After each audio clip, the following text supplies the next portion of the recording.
شوہر کے مرنے کے بعد میں اپنے بھائی کے بچوں کے سارے کام کرتی تھی، لیکن بھابھی مجھے اچھا نہیں سمجھتی تھی۔ عید والے دن گھر میں قربانی ہوئی تو میں نے ہمت کر کے کہا، بھابھی میری بچیاں بھوکی ہیں، تھوڑا سا گوشت دے دیں۔ بھابھی نے صرف ایک چھوٹا سا شاپر دیا جو عید کے پہلے دن ہی پکا کر کھا لیا۔ دوسرے دن جب اچانک دبئی سے بھائی عید ملنے گھر آ گیا، میں نے گھبرا کر توری والا سالن رکھ دیا۔ سالن دیکھتے ہی بھائی کی آنکھیں حیرت سے کھلی کی کھلی رہ گئیں۔ بھابھی کا بڑا بیٹا فیضان جانور لے کر گھر میں آیا تھا اور ایک رونق لگ گئی تھی۔ جانور کو صحن میں کھڑا کیا گیا تھا۔ وہ ایک سفید رنگ کا تگڑا بیل تھا جسے دیکھ کر نہ صرف بھابھی کے بچے خوش ہوئے تھے بلکہ میرے دونوں چھوٹے بچے بھی دیوانہ وار جانور کے ارد گرد گھومنے لگے تھے۔ گھر میں خوشیوں کا ماحول سا بن گیا تھا۔ باورچی خانے میں سے کام کرتے ہوئے یہ منظر دیکھ رہی تھی کہ اچانک ہی اگلے منظر نے میری جان نکال دی تھی۔ میرا چھوٹا بیٹا ارحم جو جانور کے پاس جا کر اسے چارہ کھلانے کی کوشش کر رہا تھا، بھابھی نے اس کا بازو مروڑ کر اسے اٹھا کر دور پھینکا تھا۔ خبردار جو اپنا منحوس سایہ ہمارے جانور پر ڈالنے کی کوشش کی، پیدا ہوتے ہی تو باپ کو کھا گیا، اب ہمارے گھر کی خوشیاں خراب کرنا چاہتا ہے۔ یہ وہ لفظ تھے جنہوں نے میری روح کو جھلسا کر رکھ دیا تھا۔ میں باورچی خانے میں جمی کی جمی رہ گئی۔ میرے ہاتھ سے برتن چھوٹ کر زمین پر گر گیا اور اس کی آواز پورے صحن میں گونج اٹھی، لیکن اس وقت کسی کو بھی میری تکلیف کا احساس نہیں تھا۔ ارحم زمین پر گرا ہوا درد سے رو رہا تھا اور اس کی چھوٹی بہن سائرہ ڈر کر ایک کونے میں کھڑی ہو گئی تھی۔ وہ اپنی چھوٹی چھوٹی معصوم آنکھوں سے کبھی اپنی ماں کی طرف دیکھتی اور کبھی اپنی سسکتی ہوئی ممتا کو پکارتی،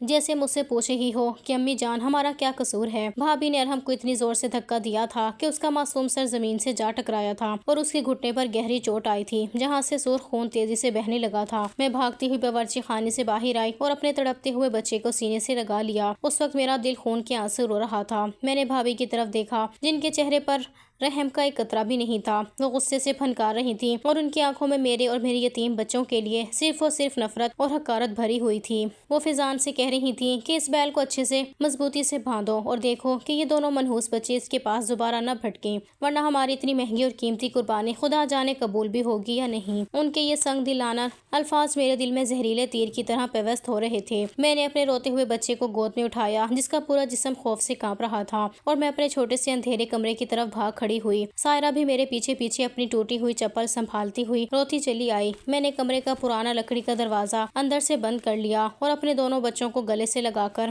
پھوٹ پھوٹ کر رو دی۔ اس وقت مجھے اپنے مرحوم شوہر کی بہت یاد آئی جو ہمیشہ ان بچوں کو اپنی جان سے زیادہ عزیز رکھتے تھے۔ اگر آج وہ زندہ ہوتے تو میری اور میرے بچوں کی یہ درگت نہ بنتی۔ وہ اپنے بچوں کو شہزادوں کی طرح لاڈ اٹھاتے تھے، لیکن ان کے جانے کے بعد ہم اس گھر میں نوکروں سے بھی بدتر اور ذلیل زندگی گزارنے پر مجبور ہو چکے تھے۔ اور ہم روتے روتے میری گود میں ہی نڈھال ہو کر سو گیا تھا۔ میں نے کچے فرش پر بیٹھ کر اس کے گھٹنے پر اپنا پرانا دوپٹہ پھاڑ کر پٹی باندھی اور اس کے معصوم اور زرد چہرے کو دیکھتی رہی جس پر ابھی بھی خوف کے گہرے اثرات نمایاں تھے اور وہ نیند میں بھی سسکیاں لے رہا تھا۔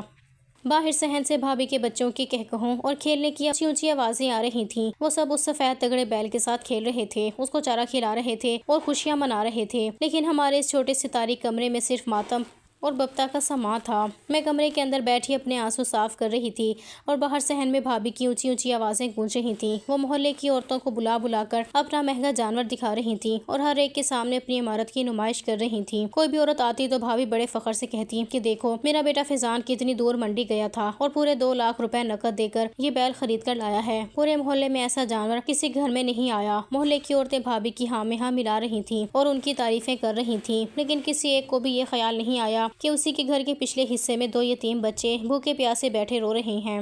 سائرہ نے بھوک کی وجہ سے میرا دامن کھینچا اور دھیمی آواز میں کہا کہ امی جان باورچی خانے میں جو صبح کی روٹی رکھی تھی کیا میں وہ لے آؤں؟ مجھے اپنی بے بسی پر رونے کے سوا کچھ سوچ نہیں رہا تھا، کیونکہ مجھے معلوم تھا کہ اگر سائرہ اس وقت کمرے سے باہر گئی تو بھابھی اس کو کوئی تانا دے کر بھگا دیں گی۔ میں نے سائرہ کو چوم کر اپنے پاس بٹھایا اور کہا کہ میری پیاری بیٹی تھوڑی دیر صبر کر لو، جب باہر سب لوگ چلے جائیں گے تو میں تمہارے لیے کچھ بنا دوں گی۔ لیکن باہر تو جیسے میلے کا سماں تھا، ایک مہمان جاتا تو دوسرا آ جاتا اور بھابھی کی باتیں ختم ہونے کا نام ہی نہیں لے رہی تھیں۔ وہ بار بار ارحم کے بارے میں وہی الفاظ دہرا رہی تھیں جو انہوں نے کچھ دیر پہلے کہے تھے کہ یہ لڑکا تو پیدا ہوتے ہی اپنے باپ کو کھا گیا، اس کا تو سایہ ہی منحوس ہے، اگر یہ ہمارے جانور کے پاس آیا تو ہماری اتنی عید خراب ہو جائے گی۔ یہ باتیں جب جب میرے کانوں میں پڑتی تو میرا کلیجہ شک ہو جاتا۔ میں سوچتی کہ ایک معصوم بچہ جو بھی کائنات کے اصولوں سے بھی واقف نہیں ہے، وہ بھلا اپنے باپ کی موت کا ذمہ دار کیسے ہو سکتا ہے؟ زندگی اور موت تو اللہ کے ہاتھ میں ہے، لیکن بھابھی نے اپنی جہالت اور کینے کی وجہ سے میرے بچے کو گناہ گار ٹھہرا دیا تھا۔ شام کی اذان ہونے لگی تو محلے کے لوگ اپنے اپنے گھروں کو لوٹ گئے اور صحن میں تھوڑی خاموشی چھا گئی۔ میں نے ہمت کی اور اپنے کمرے کا دروازہ کھول کر دبے پاؤں باورچی خانے کی طرف بڑھی تاکہ بچوں کے لیے پانی اور اگر کوئی بچی ہوئی روٹی ہو تو وہ اٹھا لوں۔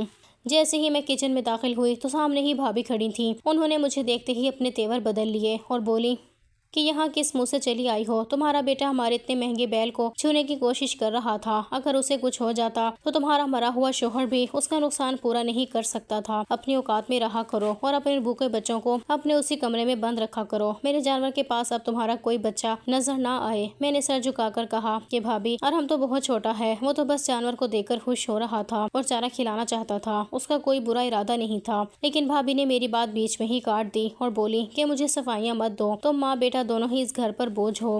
میرے میاں دبئی میں دن رات تپتا ہے تو یہ گھر چلتا ہے، اور تم لوگ یہاں بیٹھ کر مفت کی روٹیاں توڑتے ہو۔ چلو نکلو یہاں سے، اور رات کا کھانا کچن میں نہیں بنے گا۔ میں نے اپنے بچوں کے لیے بریانی بنائی ہے اور وہ صرف میرے بچے کھائیں گے۔ تم لوگوں کے لیے صبح کا سالن پڑا ہے، وہی لے جاؤ۔ میں نے خاموشی سے وہ سوکھی روٹی اور صبح کا تھوڑا سا سالن اٹھایا اور اپنے کمرے میں واپس آ گئی۔ میرا دل خون کے آنسو رو رہا تھا، لیکن بچوں کا پیٹ بھرنا ضروری تھا۔ میں نے وہ کھانا سائر اور ارحم کے سامنے رکھا۔ ارحم جو اب جاگ چکا تھا اور درد کی وجہ سے کرہ رہا تھا، اس نے روٹی کا ٹکڑا دیکھا تو اس کی آنکھوں میں آنسو آ گئے۔ وہ بولا امی کیا ہم ہمیشہ ایسا ہی کھانا کھائیں گے؟ کیا ہمارے بابا کبھی واپس نہیں آئیں گے؟ اس کے اس سوال نے میرے دل پر جیسے نمک چھڑک دیا۔ میں نے اسے گلے سے لگایا اور کہا کہ میرے بچے، اللہ پاک بہت بڑا ہے، وہ ہمارے دن بھی بدلے گا، تم بس صبر کرو۔ رات گہری ہوتی گئی اور باہر صحن میں بیل کے رسے کی آوازیں اور پیروں کی ٹپ ٹپ سنائی دیتی رہی۔ بھابھی نے فیضان کو حکم دیا تھا کہ وہ رات بھر جا کر جانور کی چوکیداری کرے، کیونکہ محلے میں چوروں کا خوف تھا۔ فیضان باہر کرسی ڈال کر بیٹھ گیا اور اپنے دوستوں کو بلا کر محفل جما لی۔ وہ سب چائے پی رہے تھے اور اونچی اونچی آواز میں گانے چلا رہے تھے۔ ان کے اس شور کی وجہ سے میرے بچے سو نہیں پا رہے تھے، لیکن میں باہر جا کر انہیں منع کرنے کی پوزیشن میں نہیں تھی۔ میں بس کھڑکی سے سفید تگڑے بیل کو دیکھتی رہی، جس کی وجہ سے آج میرے بچے کو اتنی بڑی سزا ملی تھی۔ وہ بیل واقعی بہت خوبصورت تھا اور معصومیت سے چارہ چل رہا تھا۔ مجھے اس جانور پر کوئی غصہ نہیں تھا، کیونکہ وہ تو بے زبان تھا۔ غصہ تو ان انسانوں پر تھا جن کے دلوں میں رحم نام کی کوئی چیز نہیں تھی۔ رات کے پچھلے پہر جب سب لوگ سو گئے اور فیضان بھی کرسی پر بیٹھے بیٹھے گہری نیند کی وادیوں میں چلا گیا تو میں کھڑکی کے پاس ہی بیٹھی اللہ سے اپنے دکھوں کا رونا رو رہی تھی۔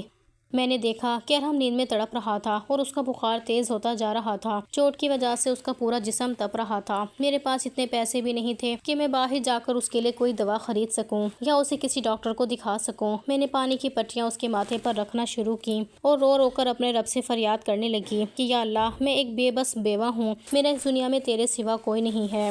میرے بھائی کو بھی ان لوگوں نے مجھ سے دور کر رکھا ہے، تو ہی میری مدد فرما۔ صبح کا سورج طلوع ہوا تو بھابھی نے پھر سے وہی ادھم مچایا۔ وہ کچن میں آئیں اور برتنوں کو زور زور سے پٹکنے لگیں تاکہ میری نیند خراب ہو جائے۔ میں تو رات بھر جاگی تھی، اس لیے میں فوراً باہر نکل آئی۔ بھابھی نے مجھے دیکھتے ہی کہا کہ آج منڈی سے چارے کی مزید بوریاں آنی ہیں، تم جلدی سے صحن کی صفائی کرو، کیونکہ بیل نے وہاں بہت گند مچایا ہے، اور دیکھو ارحم کو باہر مت نکالنا، اس کا چہرہ دیکھ کر میرا دن خراب ہو جاتا ہے۔ میں نے چپ چاپ جھاڑو اٹھایا اور صحن کی صفائی کرنے لگی۔ میرے پیروں میں چپل بھی نہیں تھی اور صحن کی گرم مٹی میرے پاؤں کو جلا رہی تھی، لیکن میں اپنے بچوں کی خاطر سب کچھ برداشت کر رہی تھی۔ فیضان سو کر اٹھا تو اس نے بیل کو دیکھا اور بڑے لاڈ سے اس کی پیٹھ پر ہاتھ پھیرا۔ اس نے اپنی ماں سے کہا کہ امی، آج میں بیل کو نہلاؤں گا اور اس کے گلے میں نیا گھنگرو والا ہار باندھوں گا۔ بھابھی بہت خوش ہوئی اور بولی کہ ہاں بیٹا، کیوں نہیں، تمہارے ابو نے اتنے پیسے بھیجے ہی اس لیے ہیں کہ ہمارے بچے عید کی خوشیاں منائیں۔ صفائی کرتے کرتے میری نظر ایک بار پھر اس تگڑے بیل پر پڑی جو برام سے بیٹھا ہوا تھا۔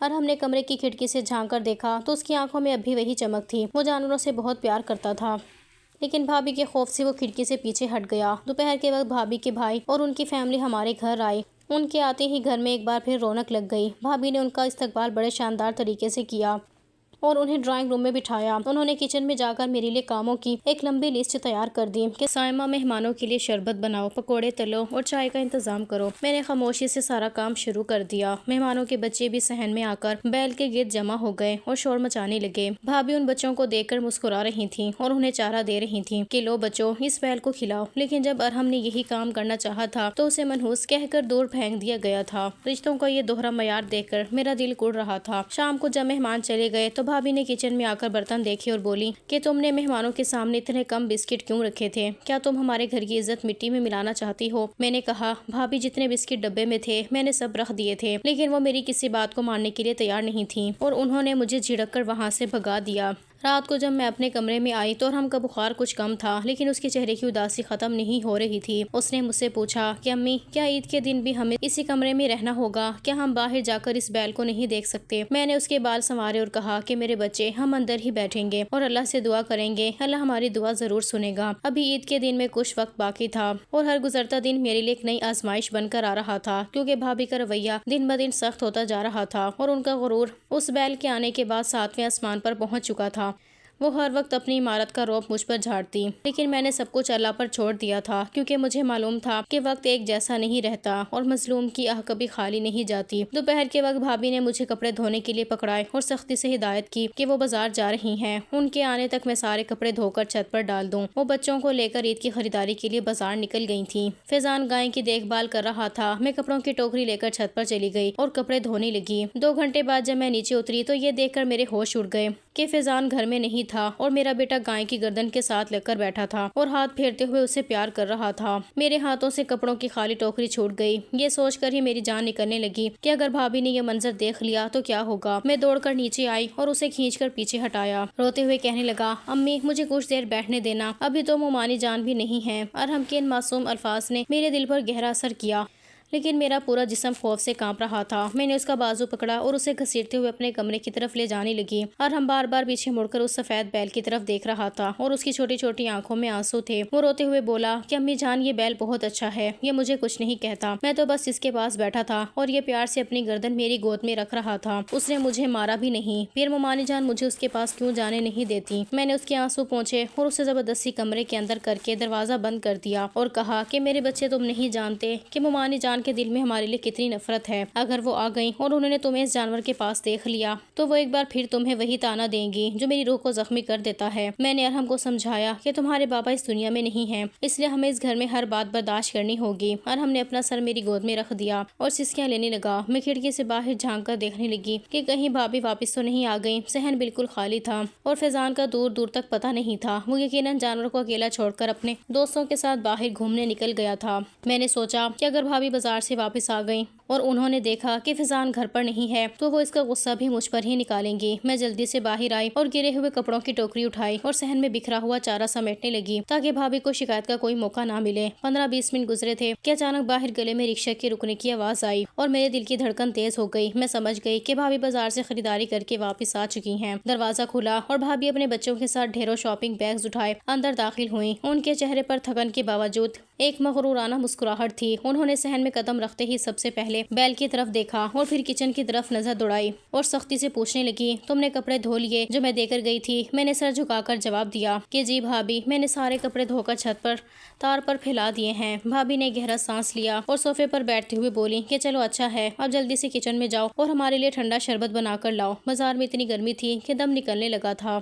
اتنے میں بھابھی کی نظر صحن کے دوسرے کونے پر پڑی جہاں فیضان کی کرسی خالی تھی۔ انہوں نے غصے سے پوچھا کہ فیضان کہاں ہے؟ میں اسے جانور کی دیکھ بھال کے لیے چھوڑ کر گئی تھی، وہ کہاں غائب ہے؟ میں نے ڈرتے ڈرتے کہا کہ بھابھی وہ کچھ دیر پہلے تک تو یہی تھا، شاید باہر گلی میں کسی کام سے گیا ہے۔ بھابھی نے غصے سے پیر پٹکا اور بولی کہ ایک تو اس گھر میں کسی کو اپنے کام کا احساس ہی نہیں ہے، اتنی مہنگی گائے کھڑی ہے اور یہ لڑکا باہر اوباش دوستوں کے ساتھ گھوم رہا ہے۔ انہوں نے فیضان کو فون ملایا اور اسے اونچی اونچی آواز میں ڈانٹنے لگی۔ میں خاموشی سے کچن میں چلی گئی اور شربت بنانے لگی۔ شربت بناتے ہوئے میرے ہاتھ اب بھی کانپ رہے تھے کیونکہ میں سوچ رہی تھی کہ اگر میں نیچے آنے میں 5 منٹ کی بھی دیری کر دیتی اور بھابھی ارحم کو اس بیل کے ساتھ دیکھ لیتی تو آج اس گھر میں کیا قیامت برپا ہوتی۔ شربت کا جگ لے کر جب میں ڈرائنگ روم میں گئی تو بھابھی اپنے بچوں کو بازار سے لائے ہوئے نئے جوتے اور کپڑے دکھا رہی تھی۔ ان کے بچے بہت خوش تھے اور عید کے کپڑے پہن پہن کر ایک دوسرے کو دکھا رہے تھے۔ سائر اور ارحم نے اپنے کمرے کے دروازے کی طرف جھرجھری سے یہ سب دیکھا تو ان کے معصوم چہروں پر ایک حسرت سی چھا گئی کیونکہ ان کے لیے عید پر کوئی نیا کپڑا نہیں آیا تھا۔ تھا۔ بھابی نے شربت کا گلاس لیا اور ایک گھونٹ بھر کر بولی کہ سائمہ یہ شربت اتنا پھیکا کیوں ہے؟ کیا تمہارا دماغ ٹھکانے نہیں ہے؟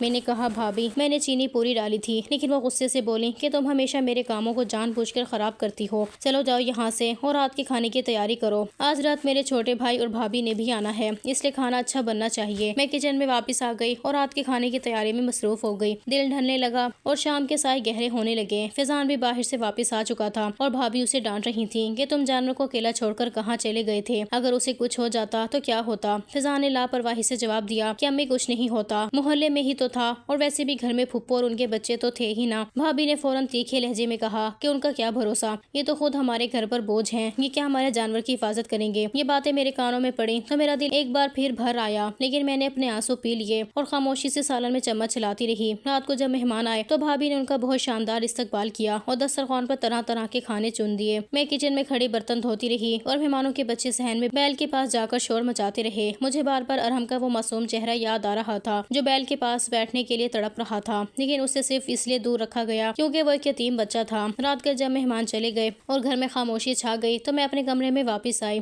جہاں میرے دونوں بچے بھوکے پیٹ سو چکے تھے۔ میں نے ان کے معصوم چہروں کو دیکھا اور ان کے سر پر ہاتھ پھیرا اور دل ہی دل میں اپنے رب سے فریاد کی کہ یا اللہ ہماری اس بے بسی کا کوئی نہ کوئی راستہ ضرور نکال۔ عید کا چاند نظر آنے میں اب صرف 1-2 دن ہی باقی تھے اور گھر میں عید کی تیاریاں عروج پر تھیں، لیکن ہمارے لیے ہر گزرتا لمحہ ایک نئی آزمائش تھا۔ مگر میں نے صبر کا دامن ہاتھ سے نہیں چھوڑا کیونکہ مجھے یقین تھا کہ اللہ کی لاٹھی بے آواز ہے اور وہ ایک دن ہماری اس مظلومیت کا انصاف ضرور کرے گا۔ میں بھی بھوکے پیٹ بچوں کے سرہانے بیٹھ گئی۔ مجھے وہ دن یاد آنے لگے جب میں اپنے شوہر کے گھر میں تھی۔ میرا شوہر ساجد نہ صرف مجھ سے محبت کرتے تھے بلکہ وہ دونوں بچوں پر جان چھڑکتے تھے۔ ارحم کے ساتھ تو ان کو بہت ہی کم وقت ملا تھا کہ ارحم کی پیدائش کے 4 مہینے بعد ہی وہ اس دنیا سے چلے گئے تھے، لیکن سائرہ کے ساتھ انہوں نے بہت وقت گزارا تھا۔ سائرہ نے جب ہوش سنبھالا اور اس نے پہلی بار بکری کی فرمائش کی تو اس کے بابا اسے اپنے ساتھ لے جا کر بکرا دلا کر لائے تھے اور ہر چیز اس کی پسند کی تھی۔ دونوں باپ بیٹی مل کر نہ صرف بکرے کو چارہ کھلاتے تھے بلکہ بے انتہا پیار بھی کرتے اور ساری رات جا کر اس کا خیال بھی کرتے تھے۔ لیکن ارحم کی باری میں وہ اس دنیا سے اتنی خاموشی سے چلے گئے تھے، اس کے ساتھ کوئی خوشی منانے کا انہیں موقع ہی نہیں ملا اور ارحم کو تو اب اپنے باپ کی شکل بھی یاد نہیں تھی۔ شوہر کے انتقال کے بعد سسرال والوں نے مجھے دھکے دے کر گھر سے نکال دیا تھا کہ کہیں میرا معصوم بیٹا جائیداد کا حصے دار نہ بن جائے، اور آج اس کے اپنے ماموں کے گھر میں اس کو منحوس کہا جا رہا تھا۔ میری آنکھوں سے آنسو بہہ کر میرے گالوں پر گر رہے تھے اور ماضی کی تلخ یادیں میرے دماغ میں ایک فلم کی طرح چل رہی تھیں۔ ساجد کی دنیا سے جانے کے بعد میں نے کتنی راتیں جا کر کاٹی تھیں، اس کا حساب صرف میرا رب ہی جانتا تھا۔ جب سسرال والوں نے ساجد کے چوتھے کے فوراً بعد ہمیں بے گھر کیا تھا تو میں گود میں 4 مہینے کے ارحم کو لیے اور سائرہ کا ہاتھ پکڑے سڑک پر کھڑی تھی۔ اس وقت میرا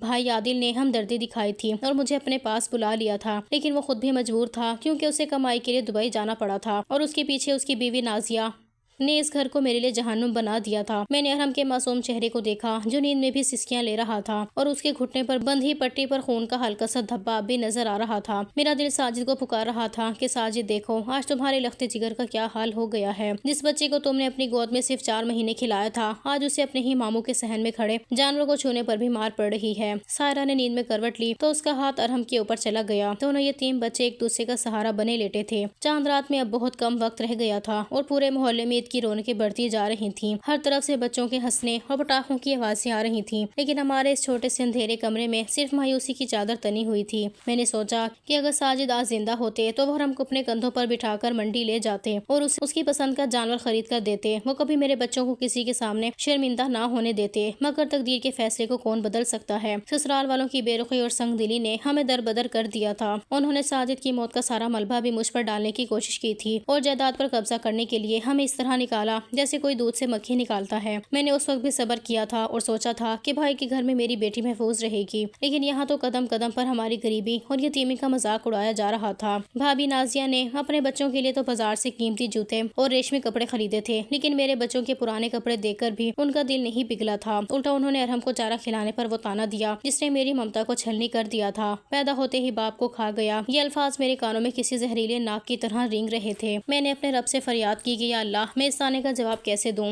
میرا بچہ تو بے قصور ہے، تو سب جانتا ہے کہ ساجد کی موت کا وقت مقرر تھا، پھر میرے معصوم بچے کو یہ سزا کیوں مل رہی ہے؟ رات دھیرے دھیرے بیت رہی تھی اور باہر صحن سے بیل کے گلے میں بندھے گھنگروں کی آواز ہلکی ہلکی گونج رہی تھی۔ وہ بے زبان جانور شاید چارہ چر رہا تھا یا آرام کر رہا تھا، لیکن بھابھی اور ان کے بچوں کا تکبر اس بیل کے گرد گھوم رہا تھا۔ مجھے ساجد کا وہ آخری وقت یاد آ رہا تھا جب وہ ہسپتال کے بستر پر تھے اور انہوں نے میرا ہاتھ پکڑ کر کہا تھا کہ سائمہ، میرے بچوں کا خیال رکھنا، میں ان کے لیے کچھ زیادہ نہیں چھوڑ کر جا رہا، لیکن اللہ ان کا حامی و ناصر ہوگا۔ میں نے ساجد سے وعدہ کیا تھا کہ میں ہر دکھ جھیل لوں گی، لیکن بچوں پر آنچ نہیں آنے دوں گی، اور آج میں اسی وعدے کو نبھانے کے لیے بھابھی کے گھر میں نوکرانی بن کر جی رہی تھی تاکہ میرے بچوں کو سر چھپانے کی جگہ ملی رہے۔ صبح کی اذان کی آواز آئی تو میں نے اپنے آنسو صاف کیے اور جائے نماز بچھا کر اللہ کے حضور سجدے میں گر گئی۔ میں نے اتنے آنسو بہائے کہ میری جائے نماز گیلی ہو گئی۔ میں نے اپنے بچوں کے نصیب کے لیے دعا مانگی اور بھابھی کے دل میں رحم پیدا ہونے کی التجا کی، کیونکہ ابھی عید کی صبح آنے والی تھی اور مجھے معلوم تھا کہ اصل آزمائش تو قربانی والے دن شروع ہوگی، جب گوشت بنے گا اور میرے بچے اس کی خوشبو سونگھ کر تڑپیں گے۔ میں نماز سے فارغ ہی ہوئی تھی کہ کچن کی طرف سے بھابھی کی اونچی اور کرخت آواز ایک بار پھر گونج اٹھی کہ سائمہ، جلدی باہر آؤ اور کام شروع کرو، عید سر پر ہے اور تم ابھی تک کمرے میں چھپی بیٹھی ہو۔ میں نے ایک گہرا سانس لیا، اپنے بچوں کو سوتا چھوڑا اور ایک بار پھر اسی کٹھن دن کا سامنا کرنے کے لیے کمرے سے باہر نکل آئی۔ سارا دن ارحم اور سائرہ کمرے کی کھڑکی سے صحن میں بندھے ہوئے جانور کو دیکھتے رہے۔ ہمارا کمرہ بھی کیا تھا، ایک پرانا اسٹور روم تھا جس میں ایک چولہا رکھ کر بھابھی نے ہم پر احسان کر دیا تھا اور ہمارا کھانا پکانا سب الگ کر دیا تھا، لیکن راشن نہ ہونے کی وجہ سے وہ چولہا بھی نہ جلنے کے برابر ہی جلتا تھا اور بھابھی اپنی ہی بچی ہوئی سوکھی روٹیاں ہمارے حوالے کر دیتی تھیں، جنہیں دیکھ کر میرا کلیجہ منہ کو آتا تھا۔ جب میرے شوہر کا انتقال ہوا اس وقت میرا بھائی عادل یہی مقامی نوکری کرتا تھا۔ اس کی تنخواہ بہت زیادہ تو نہیں تھی، لیکن اس کا دل بہت بڑا تھا۔ جیسے ہی میں اور میری بیٹیاں اس گھر میں آئیں تو بھائی نے نازیہ بھابھی کی مخالفت کے باوجود ہمیں اپنے گھر کا سب سے اچھا اور ہوادار کمرہ دیا تھا۔ وہ روز شام کو ارحم اور سائرہ کے لیے کچھ نہ کچھ لے کر آتا اور ان کے سر پر ہاتھ رکھ کر کہتا تھا کہ سائمہ، تم خود کو اکیلا مت سمجھو، میں ابھی زندہ ہوں۔ پھر جب گھر کے اخراجات بڑھنے لگے اور اسے احساس ہوا کہ اس تنخواہ میں 2 خاندانوں کا گزارا عزت سے نہیں ہو سکتا، تو انہوں نے صرف اور صرف میرے اور بچوں کی خاطر پردیس جانے کا کٹھن فیصلہ کیا۔ اس نے مجھ سے کہا تھا کہ بہن، میں جا رہا ہوں تاکہ تمہاری بچیوں کو کسی کے سامنے ہاتھ نہ پھیلانا پڑے، اور میں وہاں سے اتنا پیسہ بھیجوں گا کہ فیضان کے ساتھ ساتھ ارحم اور سائرہ بھی اچھے اسکولوں میں پڑھیں گے۔ وہ ہمارے دکھ دور کرنے کی خاطر تپتے ہوئے پردیس چلا گیا تھا، لیکن اسے کیا معلوم تھا کہ اس کے پیٹھ موڑتے ہی یہاں کیا کھیل کھیلا جائے گا۔ جیسے ہی دبئی سے عادل کا بھیجا ہوا پیسہ آنا شروع ہوا تو نازیہ بھابھی کی نیت یکسر بدل گئی۔ ان کے اندر کا لالچ اور حسد جاگ اٹھا۔ انہوں نے سب سے پہلے ہم پر وار کیا اور ایک دن عادل کی غیر موجودگی کا فائدہ اٹھا کر ہم سے وہ اچھا کمرہ یہ کہہ کر زبردستی خالی کروایا کہ اب فیضان بڑا ہو گیا ہے اور اسے پڑھائی کے لیے الگ کمرہ چاہیے، تم لوگ پچھلے اسٹور روم میں شفٹ ہو جاؤ۔ میں نے اس وقت بھائی کو فون کر کے شکایت کرنا چاہی، لیکن بھابھی نے مجھے دھمکایا کہ اگر تم نے عادل کو کچھ بھی کہا تو میں اس گھر میں تمہارا جینا حرام کر دوں گی اور وہ بیچارہ وہاں پردیس میں ٹینشن لے کر بیمار ہو جائے گا۔ میں اپنے بھائی کی خاطر خاموش ہو گئی اور اپنا سامان سمیٹ کر اس تاریک اسٹور روم میں آ گئی جہاں کے دیواروں سے سیم اور فرش سے مٹی اکھڑ رہی تھی۔ عادل وہاں دبئی میں دن رات 12 گھنٹے ڈیوٹی کرتا اور جو پیسہ وہ ہر مہینے خاص طور پر میرے اور بچوں کے نام پر بھیجتا کہ سائمہ کو دینا، نازیہ بھابھی وہ سارے پیسے خود ہضم کر جاتی۔ وہ عادل کے سامنے فون پر تو بہت ہمدردی جتاتی، لیکن وہ رقم میرے ہاتھ میں دینے کی بجائے فیضان کو پکڑا دیتی اور وہ پیسہ فیضان اپنی عیاشیوں میں اڑا دیتا تھا۔ فیضان نے مہنگا موبائل لے رکھا تھا، وہ دوستوں کے ساتھ ہوٹلوں میں اچھے کھانے کھاتا اور بائک پر گھومتا تھا، جبکہ میرے یتیم بچے اسی کے اڑائے ہوئے پیسوں کے ایک ایک دھیلے کو ترستے تھے۔ عادل سمجھتا تھا کہ اس کی بہن اور بھانجیاں وہاں راج کر رہی ہیں، لیکن یہاں حقیقت یہ تھی کہ عادل کی کمائی پر بھابھی کا بیٹا عیاشیاں کر رہا تھا اور میرے بچے بھوک سے نڈھال ہو کر کھڑکی سے اس سفید تکڑے بیل کو دیکھ رہے تھے جو انہی کے حق کے پیسوں سے خریدا گیا تھا۔ میں کھڑکی کے پاس کھڑی ان دونوں کو دیکھ رہی تھی اور میرا دل خون کے آنسو رو رہا تھا۔ ایسے ہی 2-3 اور گزر گئے تھے اور پھر بقرہ عید کا دن آ گیا تھا۔ صبح صبح ہی کسائی نے آ کر جانور کو ذبح کیا تھا اور اس کے بعد سارا دن ایک تھکا دینے والا کام شروع ہوا تھا۔ قربانی کے بعد کام بہت زیادہ بڑھ گیا تھا۔ میں بھاگ بھاگ کر کبھی کچن میں تو کبھی صحن میں، کبھی کسائی آواز دیتا تو دوڑی جاتی۔ پھر بھابھی نے اپنے سارے گھر والوں اور مائکے والوں کو بلا لیا تھا، ان کے لیے طرح طرح کے پکوان چڑھنا شروع ہو گئے تھے، کلیجی سے لے کر پائے تک سب بھابھی کو ایک ہی دن پکوا لینے تھے اور میں سارا دن باورچی خانے میں رہی تھی۔ بچوں کو میں نے بچی ہوئی روٹی کے چند ٹکڑے دیے تھے اور شام کے وقت جب میں فارغ ہوئی تو بھابھی نے ایک چھوٹا سا شاپر میرے ہاتھ میں پکڑا دیا اور کہنے لگی کہ اپنے باورچی خانے میں پکا لینا، ایسے ہی ہمارا بہت تیل اور مسالہ لگ گیا ہے۔ بھابھی کی بات پر میں خاموشی سے اپنے کمرے میں آئی اور میں نے ذرا سا گوشت بھون کر بچوں کو کھلا دیا۔ بچے بہت خوش ہو گئے کیونکہ بہت عرصے بعد انہوں نے گوشت کھایا تھا۔ اگلے دن پھر میں صبح سے کاموں میں مصروف تھی کیونکہ بھابھی کو اپنے مائکے میں دعوت میں جانا تھا۔ بھابھی نے دوپہر تک کے کچن کا سارا کام نمٹوا کر وہاں تالا لگا دیا اور کہنے لگی کہ میں دعوت میں جا رہی ہوں، کچن کھولنے کی ضرورت نہیں ہے، تمہیں جو کل گوشت دیا تھا وہی استعمال کرو۔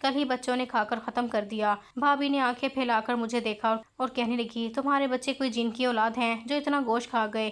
اب آج کیا کھانا ہے کیا نہیں یہ تم خود سوچ لو۔ وہ اپنے بچوں کو لے کر چلی گئی تھی اور میں سارے کمروں پر تگے تالے اور کچن پہ پڑا تالا دیکھ کر خون کے آنسو رو رہی تھی، کیونکہ مجھے بچوں کو کھلانے کے لیے کچھ میسر نہیں تھا۔ وہ کل رات کا کھانا کھائے ہوئے تھے۔ اتنے میں باہر سے سبزی والے کی آواز آئی تو میں نے دوپٹے کے پلو میں بندھے 20 روپے کا نوٹ نکالا اور جا کر تھوڑی سی توری خرید لی۔ میں نے وہ توری لے کر اپنے چھوٹے سے اسٹور روم کا رخ کیا، جہاں میری بچیاں بھوک سے نڈھال چارپائی پر لیٹی ہوئی تھیں۔ سائرہ کی آنکھیں اندر کو دھنس گئی تھیں اور ارحم بار بار کچن کے تالے کی طرف دیکھ کر مجھ سے پوچھ رہا تھا کہ امی جان کیا مما نے آج فریزر سے گوشت نہیں نکالا؟ میں نے اپنے آنسوؤں کو چھپانے کے لیے رخ موڑا اور چولہے کی طرف چلی گئی۔ 20 روپے کی توری اتنی کم تھی کہ اسے دیکھ کر میرا دل کٹ رہا تھا۔ میں نے اس میں تھوڑا سا پانی زیادہ ڈال دیا تاکہ سالن کی مقدار کچھ بڑھ جائے اور بچیاں روٹی ڈبو کر اپنا پیٹ بھر سکیں۔ ابھی سالن چولہے پر ابل ہی رہا تھا کہ اس کی ہلکی سی بھاپ پورے اسٹور روم میں پھیل رہی تھی کہ اچانک باہر کے بڑے لوہے کے دروازے پر ایک زوردار دستک ہوئی۔ میں بری طرح چونک اٹھی کیونکہ بھابھی تو ابھی دعوت پر گئی تھیں اور ان کے واپس آنے میں پورا دن باقی تھا۔ میں نے جلدی سے اپنے سر پر دوپٹہ ٹھیک کیا اور ڈرتے ڈرتے قدموں سے صحن کی طرف بڑھی۔ مجھے لگا کہ شاید فضان اپنے دوستوں کے ساتھ واپس آیا ہے یا بھابھی کوئی چیز بھول گئی ہیں، لیکن جیسے ہی میں نے ہچکچاتے ہوئے دروازہ کھولا، سامنے کا منظر دیکھ کر میری آنکھیں پھٹی کی پھٹی رہ گئیں اور میرے منہ سے ایک چیخ نکل گئی۔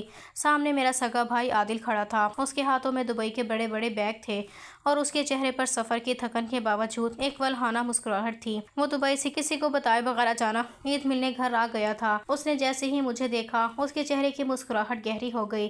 وہ بولا سائمہ میری بہن عید مبارک، میں تم سب کو سرپرائز دینے آیا ہوں۔ لیکن میری آنکھوں سے آنسوؤں کا سیلاب بہہ نکلا۔ میں اسے عید مبارک بھی نہ کہہ سکی اور وہیں دروازے کی اوٹ میں کھڑی ہو کر رونے لگی۔ عادل نے گھبرا کر اپنے بیگ زمین پر رکھے اور میرا ہاتھ پکڑ کر بولا سائمہ تم رو کیوں رہی ہو؟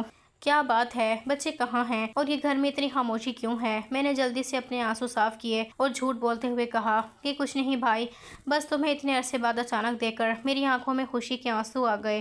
تم اندر آؤ۔ عادل صحن میں داخل ہوا تو اس کی نظر سب سے پہلے بڑے کچن کے دروازے پر پڑی جہاں بڑا سا تالا لٹک رہا تھا، اور پھر اس نے پورے گھر کا جائزہ لیا جہاں ہر کمرے پر تالے بند تھے۔ وہ حیران ہوا اور بولا سائمہ یہ عید کے دوسرے دن پورے گھر کو تالے کیوں لگے ہوئے ہیں اور نازیہ اور بچے کہاں ہیں؟ میں نے گھبرا کر کہا کہ وہ سب لوگ بھابھی کے مائکے دعوت پر گئے ہیں۔ عادل نے ایک ٹھنڈا سانس لیا اور بولا چلو اچھا ہے، میں پہلے اپنی بہن اور اپنے بھانجوں سے مل لیتا ہوں۔ وہ میرے پیچھے پیچھے اس چھوٹے سے اندھیرے اسٹور روم کی طرف آیا جہاں میں رہتی تھی۔ جیسے ہی عادل نے اسٹور روم کے اندر قدم رکھا اس کا چہرہ فک ہو گیا۔ وہاں کی ٹوٹی ہوئی دیواریں، کچا فرش اور ایک کونے میں پڑا ہوا میرا چھوٹا سا چولہا دیکھ کر وہ ہکا بکا رہ گیا۔ چارپائی پر بیٹھے ارحم اور سائرہ نے جیسے ہی اپنے ماموں کو دیکھا وہ دوڑ کر ان سے لپٹ گئے۔ عادل نے ان کو گلے سے لگایا لیکن اس کی نظریں مسلسل اس چولہے پر جمی ہوئی تھیں جہاں توری کا سالن پک رہا تھا۔ عادل نے بچوں کو الگ کیا اور دسترخوان کی طرف بڑھا جہاں میں نے توری کا سالن اور ایک خشک روٹی لا کر رکھی تھی۔ سالن دیکھتے ہی بھائی کی آنکھیں حیرت سے کھلی کی کھلی رہ گئیں۔ اس کے چہرے کا رنگ غصے اور صدمے سے لال ہو گیا۔ وہ توری کی پلیٹ کو دیکھتا رہا اور پھر اس نے چلا کر کہا سائمہ یہ کیا مذاق ہے؟ عید کے دوسرے دن توری کا سالن،